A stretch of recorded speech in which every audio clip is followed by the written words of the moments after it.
Hello cricketers, T20 world cup ಇನ super 8 super tight ಆಗಿದೆ. Table A ಮತ್ತೆ table B ಎರಡರಲ್ಲೂ ಒಳ್ಳೊಳ್ಳೆ ಟೀಮ್ಗಳು ಬಂದಿದೆ. ಅದರಲ್ಲಿ ಒಂದು ಟೀಮ್ ಮಾತ್ರ ಅಂದ್ರೆ ಟೇಬಲ್ ಎ ದಲ್ಲಿ ಇರುವಂತ ಜಿಂಬಾಬ್ವೆ ಟೀಮು ಸ್ವಲ್ಪ ಲೈಟ್ ಆಗಿ ಕಾಣಬಹುದು, ಬಟ್ ಅವ್ರನ್ನ ಕೂಡ ನೆಗ್ಲೆಕ್ಟ್ ಮಾಡೋ ಹಾಗಿಲ್ಲ. ಯಾಕಂತ ಹೇಳಿದ್ರೆ ಲೀಗಲ್ಲಿ ಅಷ್ಟಕ್ಕಷ್ಟು ಮ್ಯಾಚ್ ಅನ್ನ ವಿನ್ ಆಗಿ ಟಾಪ್ ಅಲ್ಲಿ ಬಂದಿರುವಂತವ್ರು.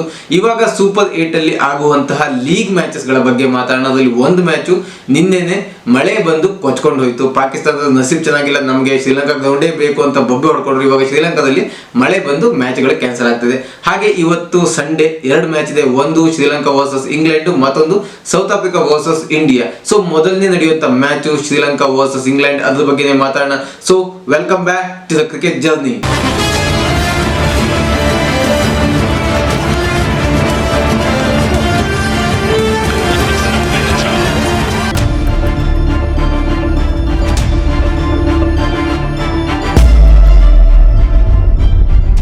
ಇವತ್ತು ನಡೆಯುವಂತ ಮೊದಲನೇ ಮ್ಯಾಚ್ ಶ್ರೀಲಂಕಾ ವರ್ಸಸ್ ಇಂಗ್ಲೆಂಡ್ ನಡೀತಾ ಇರೋದು ಪೆಲ್ಲೆಕೆಲೆ ಅನ್ನುವಂತ ಶ್ರೀಲಂಕಾದ ಗ್ರೌಂಡ್ ಅಲ್ಲಿ. ಇದರಲ್ಲಿ ಆಲ್ರೆಡಿ 4 ಮ್ಯಾಚ್ಗಳಾಗಿದೆ.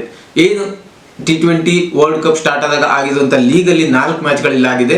ಅದರಲ್ಲಿ ಫಸ್ಟ್ ಮ್ಯಾಚ್ ಬಂದ್ಬಿಟ್ಟು ಶ್ರೀಲಂಕಾ ವರ್ಸಸ್ ಓಮನ್, ಶ್ರೀಲಂಕಾ 120ರಿಂದ ವಿನ್ ಆಯ್ತು. ಸೆಕೆಂಡ್ ಮ್ಯಾಚ್ ಇಲ್ಲಿ ಮ್ಯಾಚ್ ನಡೆದಿದೆ, ಅದು ಮೋಸ್ಟ್ ವೇಟೆಡ್ ಮ್ಯಾಚ್ ಆಗಿತ್ತು ಎಲ್ಲರಿಗೂ. ಯಾಕಂತ ಹೇಳಿದ್ರೆ ಆಸ್ಟ್ರೇಲಿಯಾದ ಹೊರಗಡೆ ಹೋಗ್ಲಿಕ್ಕೆ ಒಂದು ಚಾನ್ಸ್ ಇದ್ದಂತ ಮ್ಯಾಚ್ ಅದು, ಅಥವಾ ಒಳಗಡೆ ಬರ್ಲಿಕ್ಕೆ ಒಂದು ಚಾನ್ಸ್ ಇದ್ದಂತ ಮ್ಯಾಚ್. ಯಾವ್ದಪ್ಪ ಅಂತ ಹೇಳಿದ್ರೆ ಜಿಂಬಾಬ್ವೆ ವರ್ಸಸ್ ಐಲ್ಯಾಂಡ್. ಬಟ್ ಅಲ್ಲಿ ಮಳೆ ಬಂದು ಟಾಸ್ ಕೂಡ ಆಗಿಲ್ಲ, ಮ್ಯಾಚ್ ಕ್ಯಾನ್ಸಲ್ ಆಯ್ತು. ಅದಾದ್ಮೇಲೆ ಶ್ರೀಲಂಕಾ ವರ್ಸಸ್ ಆಸ್ಟ್ರೇಲಿಯಾ ಅವರು ಸೋತು. ಆ ಮ್ಯಾಚ್ ಅಲ್ಲಿ ಶ್ರೀಲಂಕಾದ 8 ವಿಕೆಟ್ 182 ರನ್ ಚೇಸ್ ಮಾಡಿ ಆಸ್ಟ್ರೇಲಿಯಾನ ಹೊರಗಡೆ ಹಾಕ್ತದೆ. ಅದಾದ್ಮೇಲೆ ಆಸ್ಟ್ರೇಲಿಯಾ ವರ್ಸಸ್ ಓಮನ್, ಅದು ಮ್ಯಾಚ್ ಆಟ ಕೊಟ್ಟು ಲೆಕ್ಕ ಹಾಕಿರ್ಲಿಲ್ಲ ಆಗಿರ್ತದೆ. ಯಾಕಂದ್ರೆ ಆಸ್ಟ್ರೇಲಿಯಾ ಆಲ್ರೆಡಿ ಮನೆಗೆ ಹೋಗಿದ್ದು, ಅದೊಂದು ಮ್ಯಾಚ್ ನಡೀತು. ಸೊ 4 ಮ್ಯಾಚ್ ಅಲ್ಲಿ ಒಂದು ಮ್ಯಾಚ್ ಮಳೆ ಬಂದು ಹಾಳಾಯ್ತು. ಇನ್ನು ಶ್ರೀಲಂಕಾದಲ್ಲಿ ನಿನ್ನೆ ನಡಿಬೇಕಾದಂತ ಮ್ಯಾಚ್ ನ್ಯೂಜಿಲೆಂಡ್ ವರ್ಸಸ್ ಪಾಕಿಸ್ತಾನ, ಮಳೆ ಬಂದು ಆ ಮ್ಯಾಚ್ ಕೂಡ ನಡೆದಿಲ್ಲ. ಇವತ್ತು ಪೆಲ್ಲೆಕೆಲೆ ನಡೆಯೋದು, ನಿನ್ನೆ ಆದಂತದ್ದು ಕೊಲಂಬೋದಲ್ಲಿ. ಇವತ್ತು ಪೆಲ್ಲೆಕೆಲೆದಲ್ಲಿ ಆಗುವಂತ ಮ್ಯಾಚ್ ನಡೆಯಲ್ಲ ಅನ್ನೋದೇ ಒಂದು suspense. But head to head comparison ಅಂತ ಬಂದಾಗ ಇಲ್ಲಿವರೆಗೂ ಶ್ರೀಲಂಕಾ ಮತ್ತೆ ಇಂಗ್ಲೆಂಡ್ 17 T20 ಮ್ಯಾಚ್ ಗಳನ್ನ ಆಡಿದ್ದಾರೆ. ಅದರಲ್ಲಿ 13 ಮ್ಯಾಚ್ ಇಂಗ್ಲೆಂಡ್ ವಿನ್ ಆದರೆ 4 ಮ್ಯಾಚ್ಗಳನ್ನ ಶ್ರೀಲಂಕಾದ ವಿನ್ ಆಗಿದ್ದಾರೆ. ಹಾಗೇನೆ T20 ವರ್ಲ್ಡ್ ಕಪ್ ಅಲ್ಲಿ ಕೂಡ 6 ಬಾರಿ ಮುಖಾಮುಖಿ ಆಗಿದೆ ಈ ತಂಡ. ಅದರಲ್ಲಿ 5 ಬಾರಿ ಇಂಗ್ಲೆಂಡ್ ವಿನ್ ಆಗಿದೆ, ಒಂದೇ ಒಂದು ಸಲ ಶ್ರೀಲಂಕಾ ವಿನ್ ಆಗಿರೋದು ಇಲ್ಲಿವರೆಗೂ.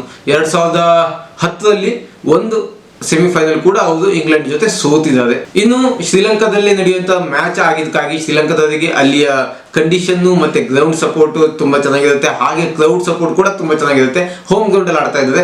ಹಾಗೇನೆ ಶ್ರೀಲಂಕಾ ಈ ಸಲ ಎಲ್ಲಾ ಮ್ಯಾಚ್ ಗಳನ್ನು ಸೂಪರ್ ಆಗಿ ವಿನ್ ಆಗಿ ಬಂದಿದ್ದಾರೆ. ಇವನ್ ಆಸ್ಟ್ರೇಲಿಯಾ ಜೊತೆ ಅಂತೂ ಅದು ಡಾಮಿನೇಟ್ ಮಾಡಿಬಿಟ್ರು. ಅದಾದ್ಮೇಲೆ ಜಿಂಬಾಬ್ವೆ ಜೊತೆ ಸೋತಿದ್ಕೆ ಸ್ವಲ್ಪ ಅವರ ಕಾನ್ಫಿಡೆನ್ಸ್ ಲೆವೆಲ್ ಸ್ವಲ್ಪ ಕಮ್ಮಿ ಆಗಿರುತ್ತೆ. ಅದು ಬಿಟ್ರೆ ಇನ್ನು ಇಂಗ್ಲೆಂಡ್ ಟೀಮ್ ಅಂತ ನೀವು ಬಂದ್ರೆ, ಇಂಗ್ಲೆಂಡ್ ಪಾಪ ತೆಳ್ಕೊಂಡು ಇಲ್ಲಿವರೆಗೂ ಬಂದಿದ್ದಾರೆ. ಅವರು ಆಡಿದಂತ ಮ್ಯಾಚ್ಗಳು, ಇವನ್ ನೇಪಾಳ ಜೊತೆ ಆಡಿದಂತ ಮ್ಯಾಚ್ಗಳು ಕೇವಲ 4-5ರಿಂದ ವಿನ್ ಆಗಿರೋದು. ತುಂಬಾ ನೆಕ್ ಟು ನೆಕ್ ಮ್ಯಾಚ್ ಆಗಿತ್ತದು. ಅವ್ರು ಇಲ್ಲಿವರೆಗೂ ತೆಳ್ಕೊಂಡು ಬಂದಿದ್ದಾರೆ. ಸೊ ಅವ್ರ ಕಾನ್ಫಿಡೆಂಟ್ ಲೆವೆಲ್ ಸ್ವಲ್ಪ ಕಮ್ಮಿನೇ ಇದೆ.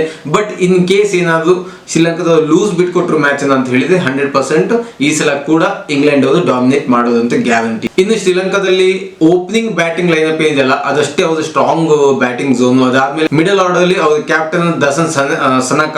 ಅದು ಬಿಟ್ರೆ ಟಾಪ್ ಆರ್ಡರ್ ಅಲ್ಲಿ ಪಾತು ನಿಸನಕ ಮತ್ತೆ ಕುಸಾಲ್ ಪರೇರ, ಆಮೇಲೆ ಮೆಂಡೀಸ್.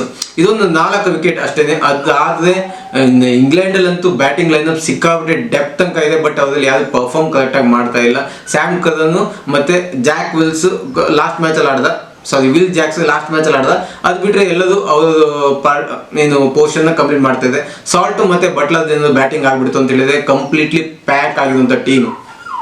ಇನ್ನು ಶ್ರೀಲಂಕಾದಲ್ಲಿ ಅವರ ಕ್ಲಾಸಿಕ್ ಬಾಲರ್ ಒಂದಿಂದು ಹೊಸದಂಗ ಆಡ್ತಾ ಇಲ್ಲ. ಅದೊಂದೀಗ ಫಸ್ಟ್ 2 ಮ್ಯಾಚ್ ಆಡಿದ್ರು, ಅದಾದ್ಮೇಲೆ ಇಂಜೂರ್ ಅದಾದ್ಮೇಲೆ ಯಾವ ಮ್ಯಾಚ್ ಕೂಡ ಆಡಿಲ್ಲ. ಸೊ ಇವತ್ತು ಆಡುವ ಚಾನ್ಸಸ್ ಕೂಡ ಕಮ್ಮಿ ಇದೆ. ಇದೆಲ್ಲ ನಾವು ರಿವ್ಯೂ ಎಲ್ಲ ಮಾಡಿದ್ರೆ ಶ್ರೀಲಂಕಾ ಫೇವರೇಟ್ ಟೀಮ್ ಆಗೋದು ಚಾನ್ಸಸ್ ಇದೆ. ಯಾಕಂತ ಹೇಳಿದ್ರೆ ಇಂಗ್ಲೆಂಡ್ ಬಾಲಿಂಗ್ ಲೈನಪ್ ಅಷ್ಟೊಂದು ಚೆನ್ನಾಗಿಲ್ಲ, ತುಂಬಾನೇ ವೀಕ್ ಆಗಿದೆ. ಈವನ್ ಆರ್ಚರ್ ಕೂಡ ಹೊರತ ತಿಂತಾ ಇದ್ದಾರೆ. ಅದರಲ್ಲಿ ಒಳ್ಳೆ ಬಾಲ್ ಅಂತ ಹೇಳಿದ್ರೆ ಇದ್ದೇನೆ, ಒಂದು ರಶೀದ್ ಖಾನ್, ಅದು ಬಿಟ್ಟರೆ ಸ್ಯಾಮ್ ಕರನ್. ಅದು ಬಿಟ್ಟು ಬಾಕಿ ಎಲ್ಲಾ ಬಾಲರ್ಸ್ಗಳು ಒದೆ ತಿಂತಾನೆ ಇದ್ದಾರೆ. ಸೊ ಶ್ರೀಲಂಕಾ ಬಾಲರ್ಸ್ಗಳು ಚೆನ್ನಾಗಿ ಪರ್ಫಾರ್ಮ್ ಮಾಡ್ತಾ ಇದ್ದಾರೆ. ಜಿಂಬಾಬ್ವೆ ಅಗೇನ್ಸ್ಟ್ ಸ್ವಲ್ಪ ಎಲ್ಲೋ ಎಡವಿದ್ದು ಅಷ್ಟೇ ಬಿಟ್ರೆ ಅದು ನೆಗ್ಲೆಕ್ಟ್ ಇಂದ ಎಡವಿದ್ದು. ಜಿಂಬಾಬ್ವೆ ಟೀಮ್ ಎಲ್ಲ ಹೊಡೆದ್ಬಿಡ್ತೀವಿ, ಆಸ್ಟ್ರೇಲಿಯಾ ಹೊಡೆದಿದ್ದೀವಿ ನಾವು ಒಂದು ಕಾನ್ಫಿಡೆನ್ಸ್ ಇಂದ ಅವರು ಸೋತಿರೋದು. ಅದು ಬಿಟ್ರೆ ಬ್ಯಾಟಿಂಗ್ ಲೈನಪ್ ಆಗಿರಲಿ, ಶ್ರೀಲಂಕಾ ಬಾಲಿಂಗ್ ಲೈನಪ್ ಆಗಿರಲಿ ಕಂಪೇರ್ ಟು ಇಂಗ್ಲೆಂಡ್ ಸಖತ್ತಾಗೇ ಇದೆ. ಯಾಕಂದ್ರೆ ಶ್ರೀಲಂಕಾದಲ್ಲೇ ನಡೀತಾ ಇರುವಂತ ಮ್ಯಾಚ್ ಆಗಿರೋದ್ರಿಂದ ಶ್ರೀಲಂಕಾ ವಿನ್ ಆಗುವ ಎಲ್ಲಾ ಸಾಧ್ಯತೆಗಳಿದೆ. ಬಟ್ ಈ ಒಂದು ಮ್ಯಾಚ್ ಇವತ್ತು ನಡೆಯುತ್ತಾ ಅನ್ನೋದೇ ಡೌಟ್. ಯಾಕಂತ ಹೇಳಿದ್ರೆ ಇವತ್ತು ನೀವು ವೆದರ್ ಫೋರ್ಕಾಸ್ಟಿಂಗ್ ಅಂತ ನೋಡಿದ್ರೆ ಅಲ್ಲಿ ಇವತ್ತು 100% ಮಳೆ ಇದೆ. ಮಳೆ ಆಲ್ರೆಡಿ ನಡೀತಾನೆ ಉಂಟು. ಪಲ್ಲಿಕಲ್ಲಿ ಸಂಜೆ 6 ಗಂಟೆ 7 ಗಂಟೆ ತನಕನೂ ಮಳೆಯ ಪ್ರೆಡಿಕ್ಷನ್ ಅಲ್ಲಿದೆ, ಮಳೆ ಬರ್ತಾನೆ ಇದೆ ಈಗಲೂ. ಸೊ ಮ್ಯಾಚಸ್ ಆಗೋದಂತೂ 100%, ಅಂದ್ರೆ ಮ್ಯಾಚ್ ಆಗೋದೇ ಇಲ್ಲ ಅಂತ ನನ್ನ ಅನಿಸಿಕೆ. ಸೊ ಈ ಶ್ರೀಲಂಕಾದಲ್ಲಿ ನಡಿಬೇಕಾದಂಥ 2 ಮ್ಯಾಚ್ ಗೋವಿಂದ. ಇನ್ನು ಇಂಡಿಯಾದಲ್ಲಿ ಮಳೆ ಇಲ್ಲ, ಇಂಡಿಯಾದಲ್ಲಿ ಆಗುವಂಥ ಮ್ಯಾಚ್ಗಳು 100% ಆಗುತ್ತೆ. ಸೊ ಶ್ರೀಲಂಕಾದಲ್ಲಿ ನಡೆಯುವಂಥ ಮ್ಯಾಚ್ಗಳ ರಿಸಲ್ಟ್ ಸ್ವಲ್ಪ ಉಲ್ಟಾ ಪಲ್ಟಾ ಆಗುತ್ತೆ. ಯಾಕಂತ ಹೇಳಿದ್ರೆ ಯಾವಾಗ ಮಳೆ ಬರುತ್ತೆ ಯಾವಾಗ ಮಳೆ ಬರಲ್ಲ ಅಂತ ಗೊತ್ತಿಲ್ಲ. ಬಟ್ ಇವಾಗಂತೂ ಮಳೆ ಆಗ್ತಾನೆ ಉಂಟು. ಇವತ್ತಿನ ಮ್ಯಾಚ್ ನಡೆಯೋದಂತೂ ಡೌಟ್. ಇನ್ನು ಉಳಿದಿದಂಥ ಮ್ಯಾಚ್ ಯಾವುದಪ್ಪ ಅಂತ ಹೇಳಿದ್ರೆ India versus south Africa. India team ಅದು ವಿನ್ ಆಗ್ತದ ಅಥವಾ ಸೌತ್ ಆಫ್ರಿಕಾ ವಿನ್ ಆಗ್ತದ? ಯಾವ ಟೀಮ್ ಸ್ಟ್ರಾಂಗ್ ಇದೆ? ಯಾಕಂದ್ರೆ ಲೀಗಲ್ಲಿ 2 ಟೀಮು ಅವರವರ ಟೇಬಲಿನ ಟಾಪರ್ಸ್ ಆದಂಥವ್ರು. ಸೊ ಯಾರು ವಿನ್ ಆಗ್ತದೆ ಅಂತ ಮುಂದಿನ ವಿಡಿಯೋದಲ್ಲಿ ತಿಳಿಸ್ಕೊಡ್ತೀನಿ. ಅಲ್ಲಿವರೆಗೂ ಟಾಟಾ, ಬಾಯ್ ಬಾಯ್.